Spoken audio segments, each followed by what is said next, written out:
ए बेटी ऐसे मजा ना लाओ अपने मालिक को भगाएगी।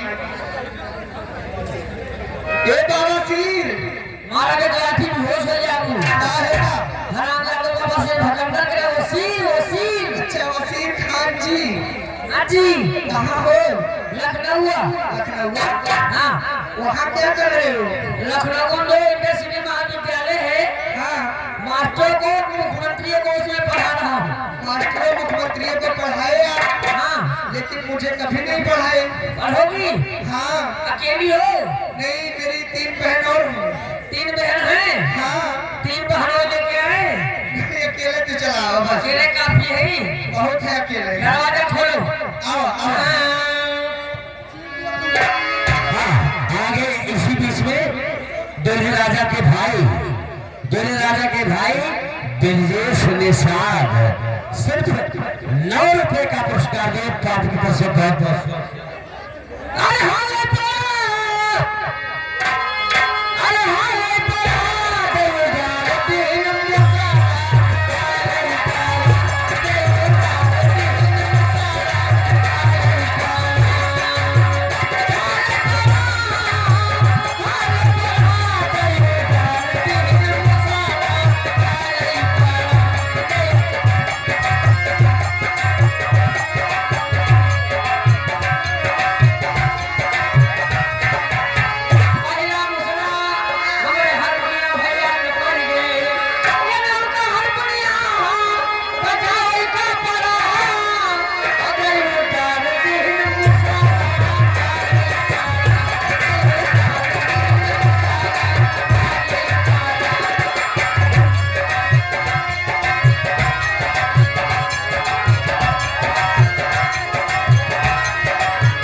अध्यापक भी है, प्राइमरी स्कूल के अध्यापक भी हैं। भैया हम लोग के बीच में मौजूद हैं। आते ही मौजूद ना मौजूद यहाँ अच्छी बैठे हैं। आते ही हमारी पार्टी को 1001 रुपए का पुरस्कार दिए थे। अच्छा लेकिन जी ये तो बुलाए कहीं हूँ। हाँ मैंने आपको 10 रुपए का टका दिया था। हाँ उसका हिसाब चाहिए। अच्छा हिसाब चाहती है। हाँ। तो नंबर 10 टका 10 टका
साढ़े का सोन को हर ऐसे घुमा के सोए सोन लड़का है हां हमारे लड़का होई हां दूर के थे भाई गुलाब के फूल लेके खा थी ए जी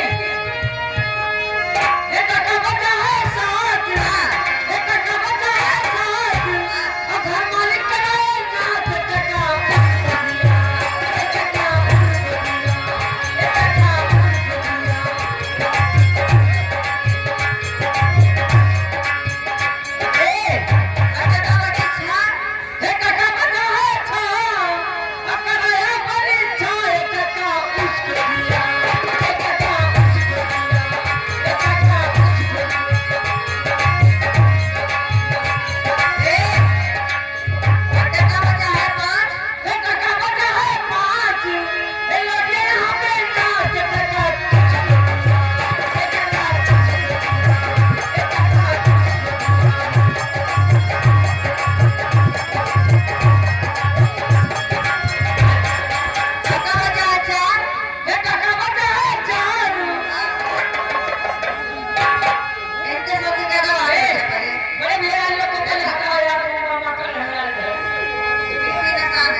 दुल्हनी के मालिक हो कि हम लोग के मालिक हो कि सबका मालिक हो घर मालिक हो भैया के तरफ से किस में का आविष्कार उनका कहना है सोहर सोहर के पास कुछ होगा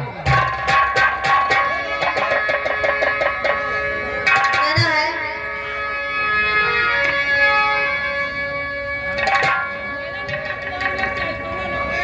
ए मनी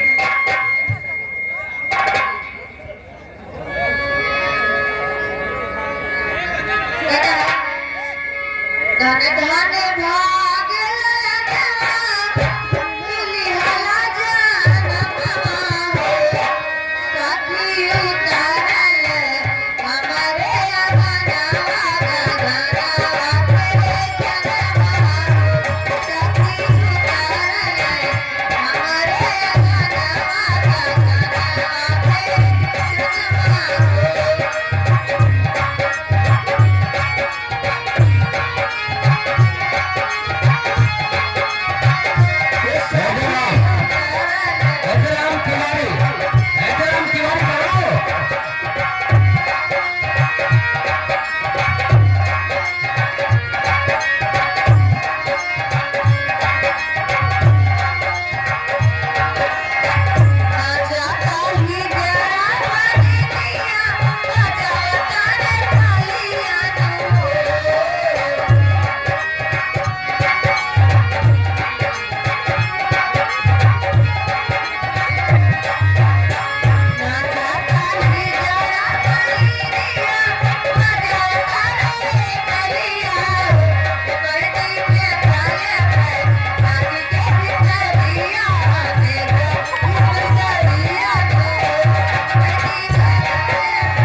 क्या है?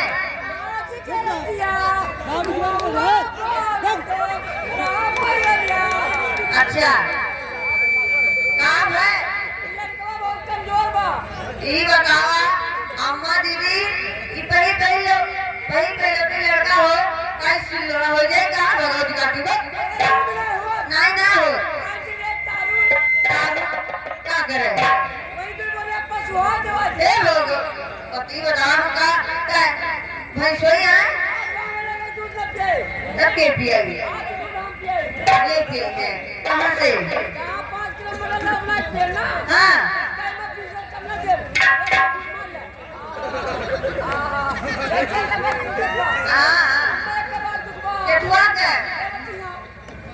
भैया बहुत कमजोर बा भैया के मास ना है बा अम्मा एक के बाद दुख बा भैया के लिए छुन्निए बा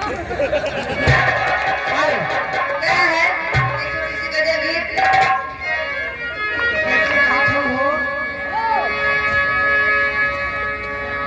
ये आगे भी बड़े भैया मानव श्री पंकज निषाद रामलीला समिति के डायरेक्टर तारुण मालूम है तारुण वहाँ के बड़े भैया की तरफ से फिर क्या का पुरस्कार हमारे पास भैया को लगा धन्यवाद। लेकिन आज जी क्या है हमारा से पीछे से कौन दिशा में लेके चला रे बटुहिया कौन दिशा में लेके चला रे बटुहिया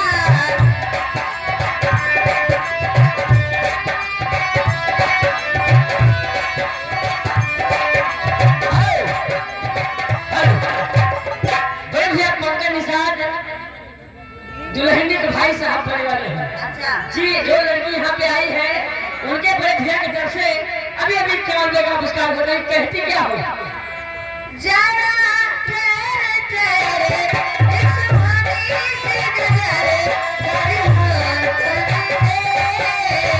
भागन दे मन भर मारे तन बांधे ये डगरिया मन भर मारे तन बांधे ये डगरिया जरा तेरे तेरे इस वाणी से गुजरे तेरी हाथ दे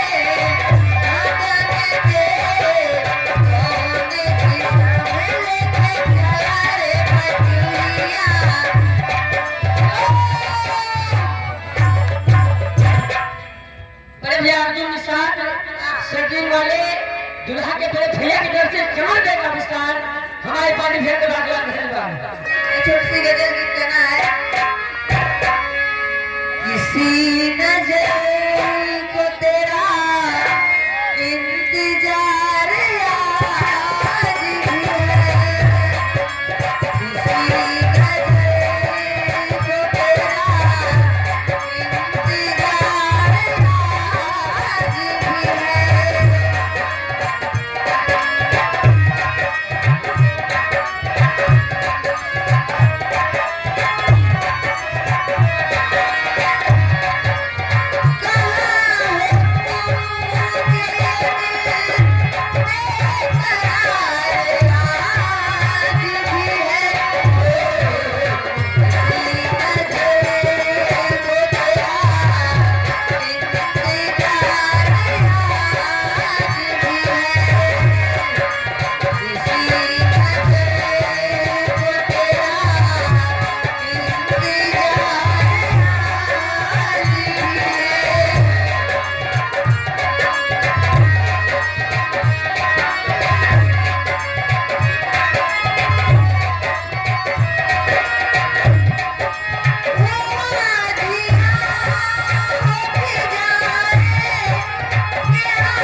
छिपकली छिपकली छिपकली दिखाओ।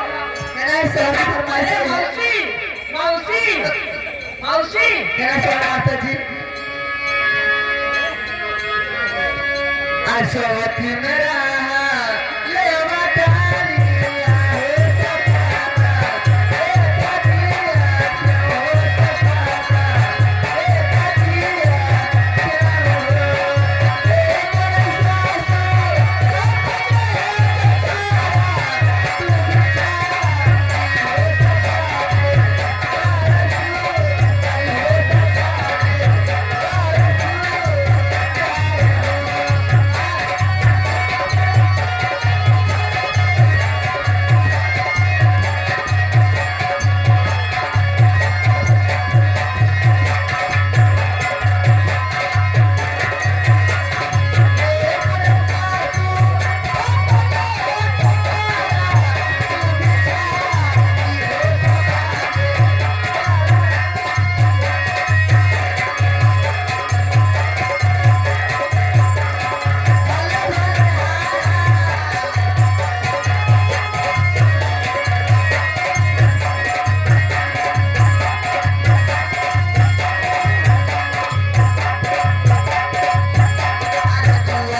अध्यक्ष महेश गुप्ता भैया की तरफ से 101 रुपए का पुरस्कार हमारे पास भैया को लाख लाख आज तुम्हारा पदिया क्यों लेके बाबा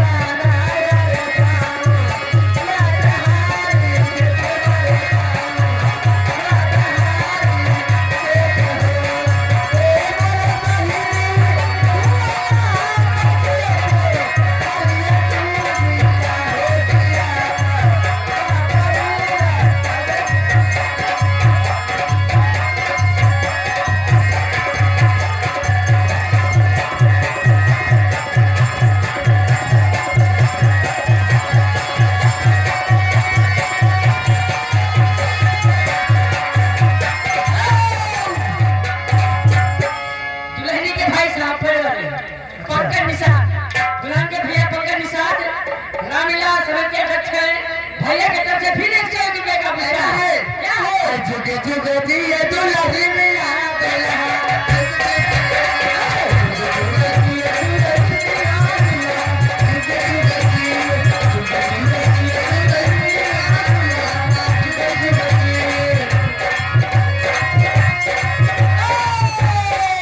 यहाँ देखा यहाँ के दुल्हा के भाई साहब फिर 101 रुपए का पुरस्कार हमारे पास भैया को लाख लाख धन्यवाद। दुल्हा के माँ हो जुगे जुगे जिए दुल्हा के माँ हो जुगे जुगे जिए दुल्हा के माँ हो जुगे जिए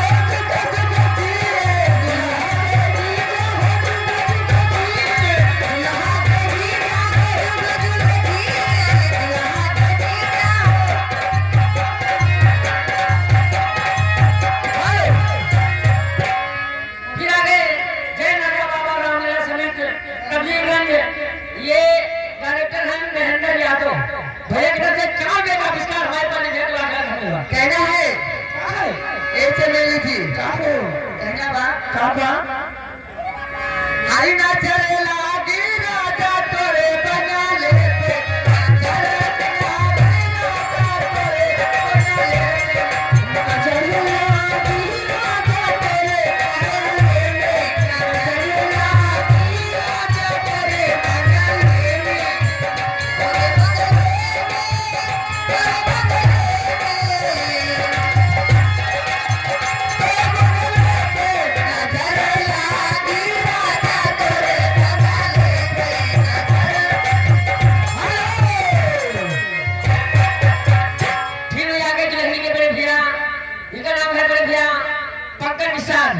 उनके मित्र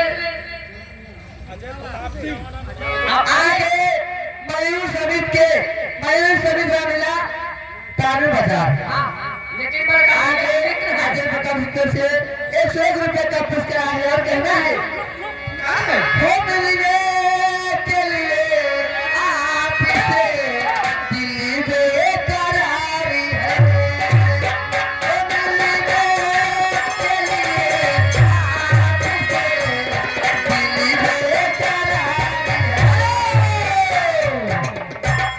पिंकी सिंह भैया ये पंकज भैया के बेटे हैं पिंकी सिंह की तरफ से 101 रुपए का पुरस्कार हमारे पानी भैया को लाख लाख धन्यवाद। लेकिन है ये आगे दिले वाले के राजा बोतल में भर की ये आगे रामधारी प्रधान भाई साहब की तरफ से 22 रुपए का पुरस्कार ये बनी धन्यवाद दिलवा ले गई ले राजा बोतल मेरे भाई के दिलवा ले गई ले राजा बोतल मेरे भाई दिया दिया रे दिया के प्यार खाई रखियो के दिया हमारे दिल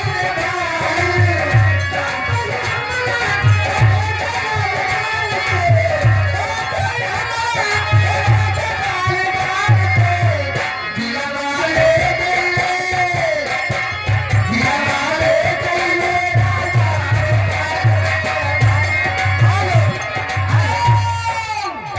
रामधारी प्रधान भाई साहब की तरफ से 21 रुपए का पुरस्कार मेरे घर नाम आए आयो एक मिनट रुका पहले ये आगे बढ़े भैया पंकज जी मिश्रा जी यानी रामलीला समिति के डायरेक्टर तारुण पूरा समिति के रामलीला के अध्यक्ष यही बैठे हैं सब गुरु जी 101 रुपए का पुरस्कार हमारे पानी भैया को लाख लाख धन्यवाद। इसी बीच आगे मयूराना समिति तारू बाजार के अध्यक्ष श्री बड़े भैया सिंह की तरफ से 101 रुपए का पुरस्कार आया है। मैं नमस्कार करती हूँ और कहना है माता जी गजल में फरमाइश आई है फरमाएंगे धन्यवाद हे राम आएंगे आएंगे राम आएंगे राम आएंगे आएंगे राम आएंगे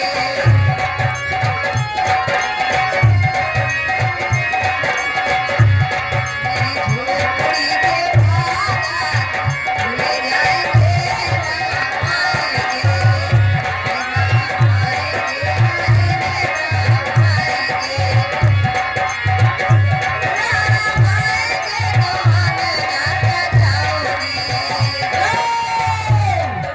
आएंगे तो मंच के रामलीला के अध्यक्ष भैया ये हो कहाँ गया नवाब भुला गया ये आगे पिंकी ठेकेदार भाई साहब की तरफ से 21 रुपए का पुरस्कार है। बच्चा तो वो आगे बड़े भैया ये बतावा ये हमें तो चला गई कहाँ गया हमें चला गई ये बात है हमें कहाँ से भाग गया तुमको कहा था हाँ हम तो भाग गए चाहिए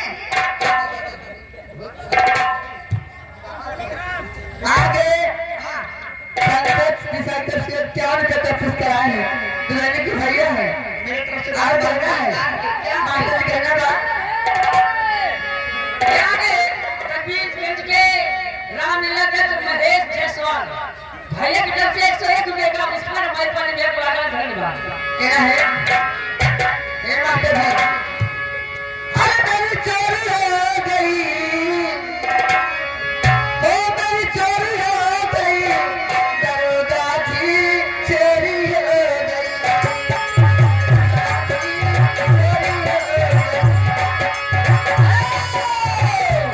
दुल्हनी के भाई साहब भैया पंकज मिश्रा उनके तरफ से 51 रुपए का पुरस्कार हमारे पानी भैया को लाख लाख धन्यवाद। कहना है गजल में जो बसे हैं दिलों में हमारे जो बसे हैं दिलों में हमारे हम उन्हीं का पता पूछते हैं जो बसे हैं दिलों में हमारे हम उन्हीं का पता पूछते हैं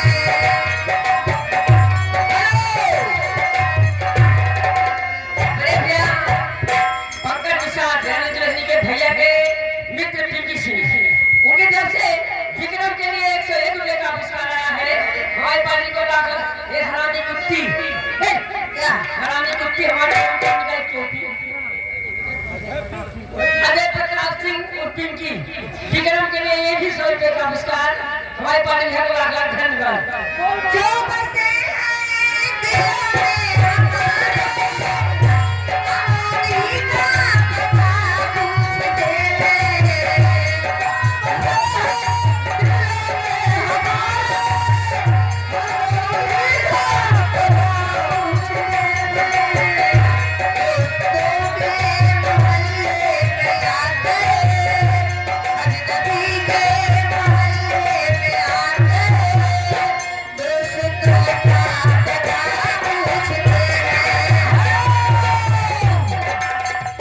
बड़े भैया पंकज मिश्रा ने दुल्हन के बड़े भैया की तरफ से ये हमारे लिए 101 रुपए का पुरस्कार हमारे पार्टी भैया को लाख धन्यवाद। कहना है अरे हीरो होंडा लेके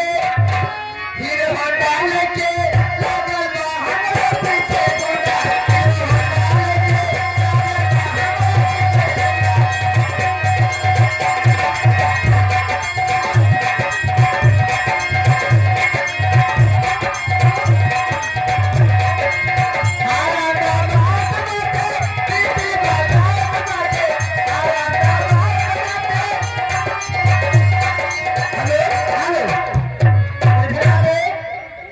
रामलीला के अध्यक्ष जी तारू बाजार के गुरु जी हमारे अध्यक्ष जी हैं की तरफ से सर्व नमस्कार। पिंकी सिंह लेकिन सुना से ठीक कहना था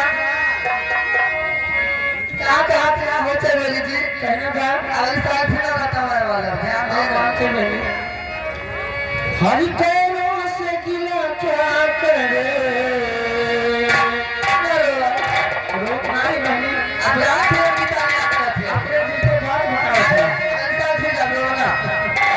हरि को से गिला क्या करे जब अपने बदल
यार फालतू में जिसका नाम हो वो ये झगड़ा हो जाएगा। यानी भैया पंकज निषाद दुल्हनी के भाई साहब पिंकी सिंह उनके तरफ से सबके लिए 50-50 रुपया है। ये लो पकड़ो। कहना है कहना से कहती हूँ क्या कहती हो? ए माता जी ये सच्ची हर एक दिन और तो कहला हमसे मुलाकात कर जरूर हर एक दिन और तो कहला हमसे मुलाकात कर जरूर फिर लगिया खात कर जरूर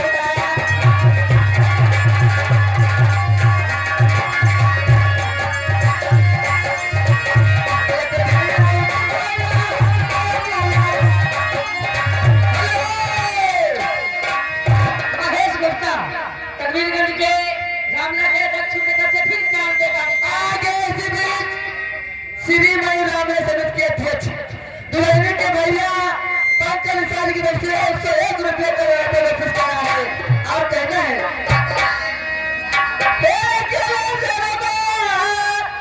अकेले जरबा के करके मनवा राखी के करके मनवा राखी अकेले जरबा के करके मनवा राखी अकेला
जब से तू सैया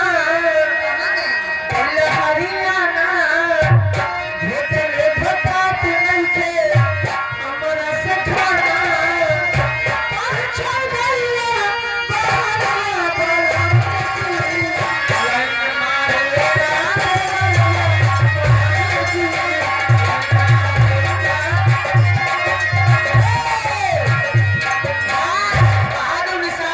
भैया के मित्र उनके तरफ से क्या देगा आविष्कार हमारे पर भेंट लगा धन्यवाद कहना है अरे सुनो तेरा देसी बोले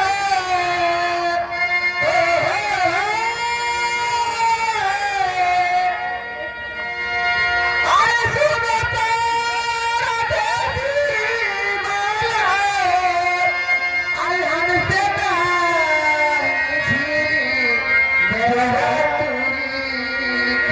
सोनू निषाद दुल्हनी के भैया के मित्र सोनू निषाद भैया की तरफ से क्या देगा आविष्कार हमारे पास भेंट लगा धन्यवाद अरे देवरा तुरी आज थारे छोड़ के तू भी देवरा तुरी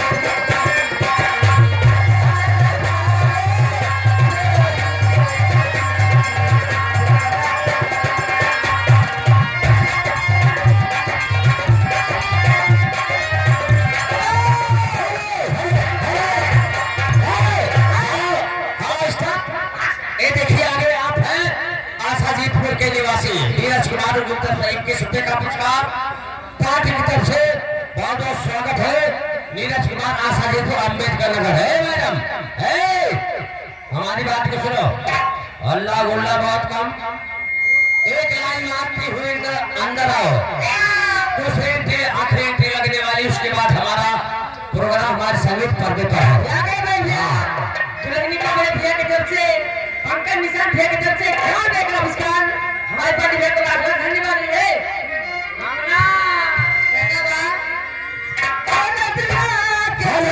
हेलो इधर आगे आप है चंद्रभान बीडीसी यादव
अरे मैं छिपाऊंगी, सबको बताऊंगी, तुमको कसम से मैं अपना बनाऊंगी। ये सदा मेरा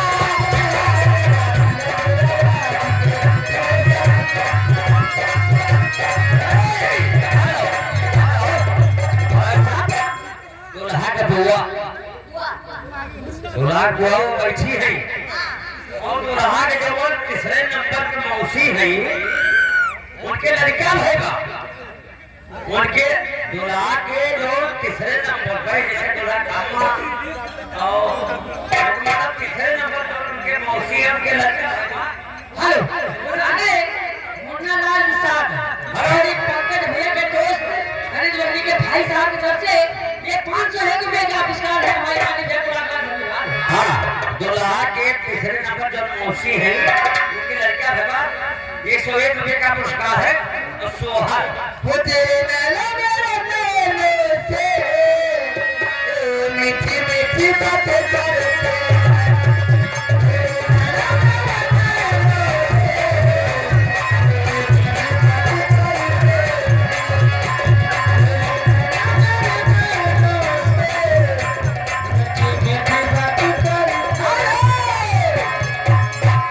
इधर देखिए आवाज संगीत पार्टी के मालिक सुभाष चंद्र पाठक वो भी प्राइमरी के अध्यापक हैं और इधर दुल्हन के बड़े भैया पंकज निषाद ये भी प्राइमरी के अध्यापक हैं। भैया की तरफ से 101 रुपए का